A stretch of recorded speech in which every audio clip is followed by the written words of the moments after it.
ഈ ചാനൽ ഇതുവരെ സബ്സ്ക്രൈബ് ചെയ്തിട്ടില്ലെങ്കിൽ ഇപ്പോൾ തന്നെ സബ്സ്ക്രൈബ് ചെയ്യുക. അതിനോടൊപ്പം അതിൻ്റെ സൈഡിലുള്ള ബെൽ ഐക്കൺ കൂടി ക്ലിക്ക് ചെയ്ത് കഴിഞ്ഞാൽ ഞാൻ വീഡിയോ അപ്ലോഡ് ചെയ്യുമ്പോൾ തന്നെ നിങ്ങൾക്ക് നോട്ടിഫിക്കേഷൻ കിട്ടുന്നതായിരിക്കും. ഇന്ന് നമുക്ക് നല്ല പഞ്ഞി പോലെ സോഫ്റ്റ് ആയിട്ടുള്ള പാലപ്പം എങ്ങനെയാണ് തയ്യാറാക്കുന്നതെന്ന് നോക്കാം. പാലപ്പം, വെള്ളയപ്പം, ആപ്പം എന്നൊക്കെ പലയിടത്തും പറയും. അപ്പോൾ അപ്പത്തിൻ്റെ മാവൊന്നും കൂടുതലായി പുളിച്ചു പോകാതെ അധികം ഫ്ലോപ്പ് ആകാത്ത ഒരു റെസിപ്പിയാണിത്. അപ്പോൾ അതെങ്ങനെയാണ് തയ്യാറാക്കുന്നതെന്ന് നോക്കാം.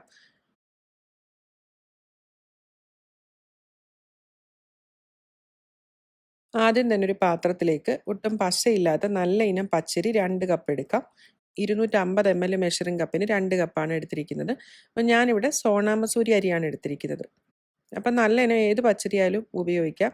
അപ്പോൾ കുതിർത്ത് വെക്കുന്നതിന് മുന്നേ ആയിട്ട് ഇത് നല്ലതുപോലെ ഒന്ന് കഴുകിയെടുക്കണം. ഇനി ഇത് മുങ്ങിക്കിടക്കാൻ പാകത്തിന് കുറച്ച് വെള്ളം ഒഴിച്ചിട്ട് ഒരു 4 മണിക്കൂർ ഇത് കുതിർക്കുന്നതിനായിട്ടൊന്ന് മാറ്റി വെക്കാം.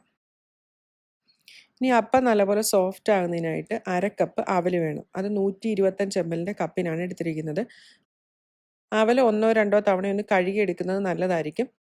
അവലിന് പകരം 1/2 കപ്പ് ചോറ് ഉപയോഗിച്ചാലും മതി. അവലൊരു 15 മിനിറ്റെങ്കിലും ഒന്ന് കുതിർത്ത് വെക്കണം, നല്ലപോലെ അരഞ്ഞു കിട്ടുന്നതിനായിട്ട്.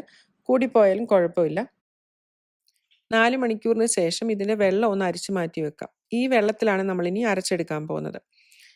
പിന്നെ 1 കപ്പ് തേങ്ങ കൂടി വേണം ഇതിലേക്ക്. ഇപ്പോൾ 2 കപ്പ് അരി, 1 കപ്പ് തേങ്ങ, 1/2 കപ്പ് അവൽ, ഇത് മൂന്നും കൂടെ ഈ വെള്ളവും കൂടെ ചേർത്ത് നല്ല പേസ്റ്റ് പോലെ ഒന്ന് അരച്ചെടുക്കണം. മിക്സിയിൽ നമ്മൾ അരയ്ക്കുന്ന സമയത്ത് വളരെ കുറച്ച് മാത്രമേ വെള്ളം ചേർക്കാവൂ, എങ്കിൽ മാത്രമേ നല്ല പോലെ അരഞ്ഞു കിട്ടത്തുള്ളൂ. എന്നിട്ട് ആവശ്യാനുസരണം കുറച്ചും കൂടെ വെള്ളം ചേർത്ത് കൊടുത്താൽ മതിയാവും. അരച്ചെടുക്കുമ്പോൾ ഒരുപാട് ലൂസാകുകയും ചെയ്യരുത്, ഒരുപാട് കട്ടിയും കൂടി പോകരുത്. ഞാൻ ഇതിലേക്ക് ആകെ 2.5 കപ്പ് വെള്ളം ചേർത്തിട്ടാണ് അരച്ചെടുത്തിരിക്കുന്നത്. ഇനി അരച്ചെടുത്ത മാവ് നമുക്കൊരു വലിയ പാത്രത്തിലേക്ക് ഒഴിച്ചു വെക്കാം. കുറച്ച് വലിപ്പമുള്ള പാത്രം എടുക്കണം. അപ്പോൾ അത് പതഞ്ഞ് പൊങ്ങി വരുന്ന സമയത്ത് അതിനുള്ള ഒരു സ്പേസ് ആ പാത്രത്തിൽ വേണം. ഞാനിത് 2-3 തവണയായിട്ടാണ് അരച്ചെടുത്തത്. അപ്പോൾ ഇതെല്ലാം കൂടെ നല്ലതുപോലെ ഒന്ന് ഇളക്കി യോജിപ്പിക്കാം. ഇനി അരച്ചെടുത്ത മാവ് ഒരു 8 മണിക്കൂറോളം ഒന്ന് പതഞ്ഞ് പൊങ്ങി വരുന്നതിനായിട്ട് മാറ്റി വെക്കാം. ഇവിടെ ഇപ്പം നല്ല തണുപ്പ് സമയമാണ്. -2 ഡിഗ്രി സെൽഷ്യസ് ആണ് പുറത്തെ ടെമ്പറേച്ചർ. അപ്പോൾ അതുകൊണ്ട് തന്നെ ഞാൻ എൻ്റെ ഇൻസ്റ്റൻറ്റ് ബോട്ടിനകത്ത് യോഗട്ട് മോഡിലാണ് വെച്ചിരിക്കുന്നത്. അപ്പോൾ അതൊരു ഫെർമെൻറ്റേഷൻ ബോർഡാണ്. അതിൽ ഒരു 8 മണിക്കൂർ സെറ്റ് ചെയ്തിട്ട് ഞാൻ ഈ മാവ് ഇതിനകത്ത് അടച്ചു വെച്ചു. ഇന്നിപ്പോൾ അടുത്ത ദിവസം രാവിലെയായി. ഇന്നിപ്പോൾ രാവിലെ നോക്കിയപ്പോൾ നല്ല സ്നോ വീണുകൊണ്ടിരിക്കുകയാണ്. അപ്പം ഞാൻ ജസ്റ്റ് ഒന്ന് നിങ്ങളെ കാണിക്കുന്നതിനായിട്ട് വീഡിയോ എടുത്തതേ ഉള്ളൂ. വീഡിയോ ഒരുപാട് നീണ്ടുപോയി നിങ്ങൾക്ക് ബോറടിക്കുമല്ലോ. അപ്പോൾ അത് കാരണം ഞാൻ വളരെ കുറച്ച് മാത്രം എടുത്തിട്ട് ഈ റെസിപ്പിയുടെ അവസാനം പോസ്റ്റ് ചെയ്തിട്ടുണ്ട്. അത് നോക്കിയാൽ മതി കേട്ടോ. നമ്മൾ 8 മണിക്കൂറോളം ഫെർമെൻറ്റ് ചെയ്യാൻ വെച്ചിട്ടുള്ള മാവ് റെഡി ആയിട്ടുണ്ട്. മാവ് കുറച്ചൊക്കെ ഒന്ന് പതഞ്ഞ് അത്യാവശ്യം ഫെർമെൻ്റ് ആയിട്ടുണ്ട്.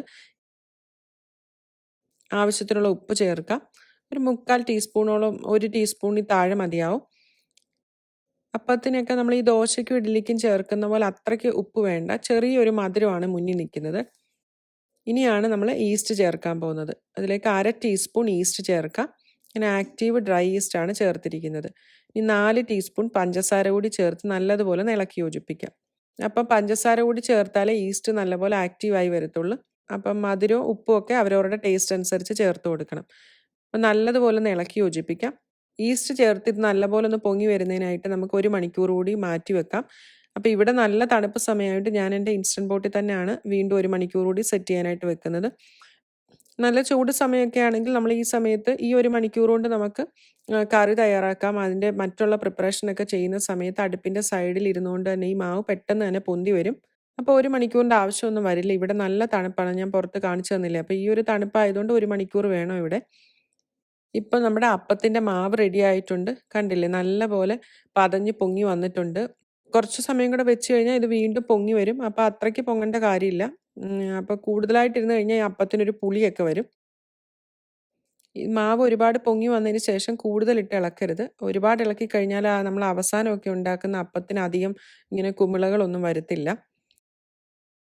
ആദ്യം നമുക്ക് അപ്പച്ചട്ടി കുറച്ച് നേരം ഒന്ന് ചൂടാക്കി എടുക്കണം. നല്ലപോലെ ചൂടായതിനു ശേഷം ഒരു മീഡിയം ഫ്ലെയിമിൽ നമുക്ക് ഓരോ അപ്പവും ചുട്ടെടുക്കാം. ഒരുപാട് തീ കൂട്ടി വെച്ചാലും നമുക്ക് അപ്പം അത് ചുറ്റിച്ചെടുക്കാൻ പറ്റത്തില്ല. ഇനി ഇത് അടച്ചു വെച്ച് വേവിച്ചെടുക്കാം. പെട്ടെന്ന് തന്നെ റെഡി ആയി കിട്ടും. ഈ ഒരു അളവിൽ 20 അപ്പം തയ്യാറാക്കാം. നല്ല സോഫ്റ്റ് ആയിട്ടുള്ള അപ്പമാണിത്. പിന്നെ ശ്രദ്ധിക്കേണ്ട ഒരു കാര്യം നല്ല ക്വാളിറ്റിയുള്ള ഈസ്റ്റ് ആയിരിക്കണം. പിന്നെ അതുപോലെ അപ്പം ഫെർമെൻ്റ് ആകുന്നതിന് അനുസരിച്ചുള്ള ഒരു ടെമ്പറേച്ചർ നമുക്ക് റൂമിൽ വേണം. ഇല്ലെന്നുണ്ടെങ്കിൽ ഓവനുള്ളിൽ ലൈറ്റ് ഓൺ ചെയ്തിട്ടോ നമ്മൾ കുക്ക് ചെയ്യുന്നതിൻ്റെ ഗ്യാസ് സ്റ്റൗവിൻ്റെ അടുത്ത് ആ ഒരു ചൂടോ ഒക്കെ ഉണ്ടെങ്കിൽ ഫെർമെൻ്റ് ആയി കിട്ടും.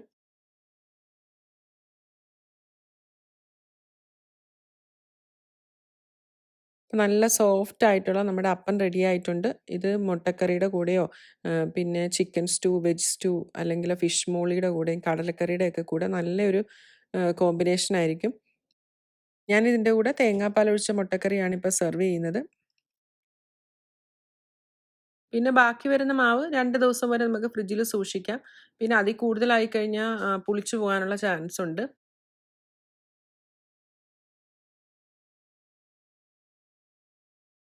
അപ്പോൾ ഇതുവരെ സബ്സ്ക്രൈബ് ചെയ്തിട്ടില്ലെങ്കിൽ ഇപ്പോൾ തന്നെ പാചകലോകം ചാനൽ സബ്സ്ക്രൈബ് ചെയ്യുക.